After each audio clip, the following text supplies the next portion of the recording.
নমস্কার, আমি বৈভব সন্দীপ শীল।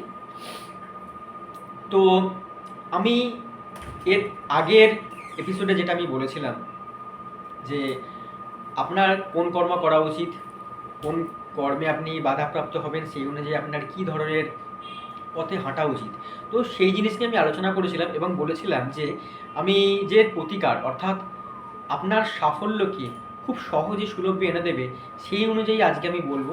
তো তার জন্য যে রত্নর কথা আমি বলেছিলাম, তো সেই রত্ন নিয়ে আমি একটু আজকে সংক্ষেপে আলোচনা করব।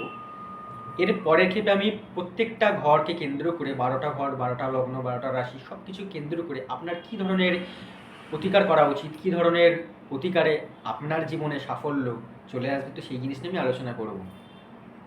তো এই রত্ন নির্ধারণ নিয়ে আজকে আমি খুব ভালোভাবে একটা জিনিস কথা বলি যে আপনার ভাগ্য যখন তৈরি হয়েছে, অর্থাৎ আপনি যখন জন্মেছেন, আপনার সেই জন্ম অনুযায়ী আপনার যে রাশি, লগ্ন এবং নক্ষত্র নির্ধারণ হয়েছে, সেই অনুযায়ী অনেক ক্ষেত্রে দেখা যায় যে আপনার হয়তো চুনি, পান্না, মুক্ত এরকম কিছু নিলে হয়তো আপনার লাইফে যে ধরনের প্রবলেম আছে বা যে ধরনের সমস্যা আছে মোটামুটি সমাধান হয়ে যাবে, আপনি এগোতে থাকবেন।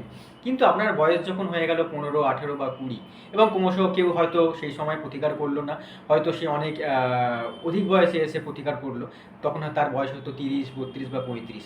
তো এই যে চেঞ্জেস বা সময়ের যে পরিবর্তন, অর্থাৎ একটা সময় হচ্ছে আপনি জন্মেছিলেন, আপনার বয়স যখন অনেক কম ছিল, আপনি যখন শৈশব ছিলেন, কিন্তু তারপরে যখন আপনার যখন কিশোর হলেন বা তারপরে আপনি যখন ইয়ং এজে চলে এলেন, তো এই যে চেঞ্জেসগুলো হচ্ছে, তো আপনার একটা যখন সময় নির্ধারণ হয়েছে, আপনি যে রাশি বা লগ্ন বা নক্ষত্রের অধিকারী হয়েছেন, সেই অনুযায়ী যে আপনার প্রতিকার স্থির হয়েছিল, এই যে যখন কোনো জ্যোতিষী যখন কোনো রত্ন আপনাকে দেবে, তো আপনার কিন্তু সেই জন্মলগ্ন অনুযায়ী দেয় এবং সেটা কিন্তু কিছু কিছু ক্ষেত্রে সমস্যার সম্মুখীন হয়ে যায়। তো সেই অনুযায়ী আপনার যেটা করা উচিত বা অ্যাকচুয়াল যেটা হওয়া উচিত, তো সেটা কিন্তু সবসময় মাথায় রাখা উচিত যে আপনার এই ধরনের কিন্তু প্রতিকার করার জন্য কিন্তু সবসময় আপনার এই গোচর একটা ভাইটাল পার্ট, আপনি যে সময়ে জন্মেছেন সেই অনুযায়ী আপনার সবসময় কিন্তু রত্ন নির্ধারণ করা যাবে না। আপনার কিন্তু সবসময় একটা জিনিস মাথায় রাখতে হবে, রত্ন নির্ধারণ একটা ভাইটাল পার্ট। সেই ভাইটাল পার্ট হলো আপনার যে সময় আপনি প্রতিকার করছেন, সেই সময়টা কিন্তু সবথেকে বড় ভাইটাল, কারণ ওটা হচ্ছে একটা গোচর। সেই জন্য বর্তমান সময় এবং আপনার জন্ম সেই অনুযায়ী ক্যালকুলেশন করে কিন্তু রত্ন নির্ধারণ হয়। কারণ মানব জীবনে 5টা দশা, একটা হচ্ছে মহাদশা, অন্তর্দশা, প্রত্যন্তর্দশা, সূক্ষ্মদশা এবং প্রাণ দশা। তো এই যে 5টা দশা, এই 5টা দশায় কিন্তু কোন কোন গ্রহ ক্যাচ করে আছে, সেই গ্রহর অনুযায়ী আপনার যদি একটা উদাহরণ আমি দিচ্ছি, আপনার যদি মহাদশায় রবি চলে এবং অন্তর্দশায় বৃহস্পতি চলে, তো আপনি যদি জন্মলগ্ন অনুযায়ী আপনি যদি স্যাটার্নের অধিকারী হন, আপনি কিন্তু নীলা করতে পারবেন না, আপনার ক্ষেত্রে অনেক কিন্তু প্রবলেম হয়ে যাবে, অনেক সমস্যা হবে। তো সেই অনুযায়ী এই গোচর নির্ধারণ একটা সাংঘাতিক ব্যাপার।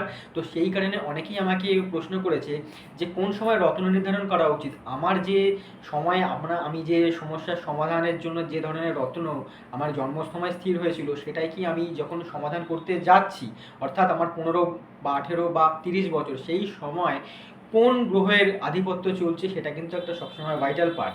তো সেই অনুযায়ী এই জিনিসটা মাথায় রাখতে হবে যে গোচর একটা ভাইটাল পার্ট, কারণ এই গোচরের ভুলের তারতম্যতেই মানুষের জীবনে কিন্তু অনেক ধরনের বিরূপ প্রতিক্রিয়া সৃষ্টি করে। সেই কারণেই ডাক্তারের যখন মেডিসিন কিছু কিছু ক্ষেত্রে ওভারডোজ হয়ে যায়, তো সেই ক্ষেত্রে এটা কিন্তু একটা সাইড এফেক্ট হয়ে যায়, যে হয়তো সেই সময়ের জন্য ওটা লাগলো না, সেই সময়তেই আপনার খারাপটা হয়ে গেল, আপনার দরকার হয়তো পোখরাজ, তো সেই সময় আপনি নিয়ে নিলা।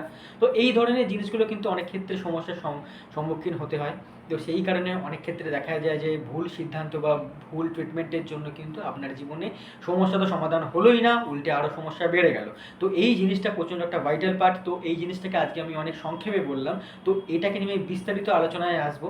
আপনার যে 12টা রাশি, 12টা লগ্ন এবং নক্ষত্র এবং কোন ঘরে কিভাবে বসে আছে, কত ডিগ্রিতে আছে এবং সেটা নক্ষত্রের কত চরণে আছে, আপনার রত্ন নির্ধারণ কীভাবে হবে, এবং আপনার বয়স এবং আপনার শারীরিক ওজন অর্থাৎ আপনার ওয়েট সব অনুযায়ী ক্যালকুলেশন করে কিন্তু রত্ন নির্ধারণ হয়।